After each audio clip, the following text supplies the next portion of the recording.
आज सिडकोमध्ये बैठक झाली जॉईंट एमडी बरोबर आणि या बेलापूर मतदारसंघामध्ये किंवा नवमुंबईमध्ये काही मंदिरं लोकांनी पूर्वी बांधलेले 40 वर्ष झालेले आहेत. त्यांनी ज्यावेळी वसाहत निर्माण झाली त्यावेळी प्रत्येकाला वाटलं आपल्या इथे देव पूजापाठ करायला मंदिर असावं, बुद्ध विहार असावे. वेगवेगळ्या लोकांनी वेगवेगळ्या पद्धतीने आपापल्या समाजाची, कोणी सेवारामचं, कोणी अय्यप्पाचं, कोणी अंबे मातेचं, कोणी दुर्गा मातेचं, अशा पद्धतीने ही मंदिरं बनवलेली आहेत. ती कोर्टाच्या काही लोक कोर्टात गेल्यामुळे कोर्टाचा आदेश आलेला आहे की काही जागा व्हेरीफाय करून तोडा वगैरे.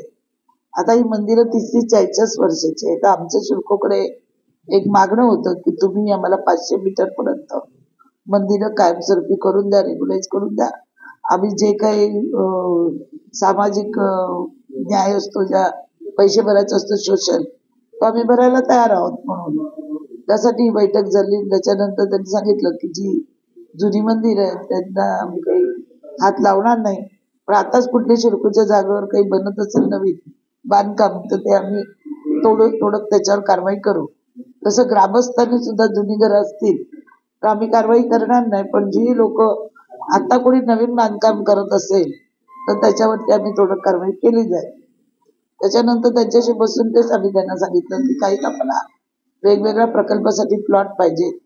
त्या प्लॉटसाठी त्यांनी सांगितलं की महापालिकेने मागणी करावी, ते आम्ही देऊ म्हणून.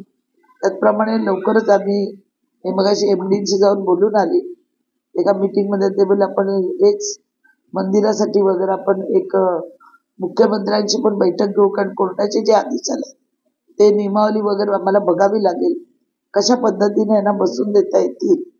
त्यासाठी आम्ही नक्कीच प्रयत्न करू, पण जुनी आहेत त्यांना कुठेच हात लावलं जाणार नाही. एबीपी माझा, उघडा डोळे बघा नीट.